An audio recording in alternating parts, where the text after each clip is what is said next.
रसूल पाक सल्लल्लाहु ताला अलैहि वसल्लम फरमाने लगे, दज्जाल पूरी दुनिया में आएगा, लोगों को डराएगा, रौब डालेगा। हुजूर फरमाते हैं, लोगों सुन लो, ना मेरे मदीने में दज्जाल दाखिल हो सकता है, ना ताउन का मर्ज दाखिल हो सकता है, कौन रोकेगा? हुजूर फरमाते हैं, रब ने फरिश्तों की ड्यूटी लगा दिया जो मेरे मदीने में पहरा देते हैं।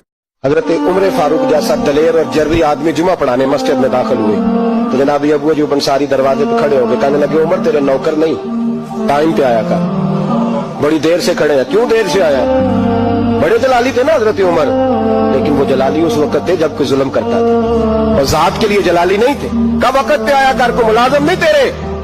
तो सैयदना फारूक आदम मिंबर पे चढ़े और फरमाने लगे, अल्लाह अबू अयूब अंसारी का भला करे, जब तक इस तरह के लोग मौजूद हैं कोई बादशाह बिगड़ेगा नहीं, अल्लाह इसका भला करे, इसने मेरी तवज्जो सही। और फिर उमर रो पड़े, रो के फरमाने लगे, मुसलमानों माफ कर दो, गलती कोई नहीं, मेरे पास कुर्ता एक ही है, और अब्दुल्ला की माँ ने वो धो के खुश पकड़े को डाल दिया था, गरीब हो, कुर्ता दूसरा कोई नहीं, तो वो जरा ना खुश होने में दे, आके देख लो, अभी भी गीला है, मुझे माफ कर दो।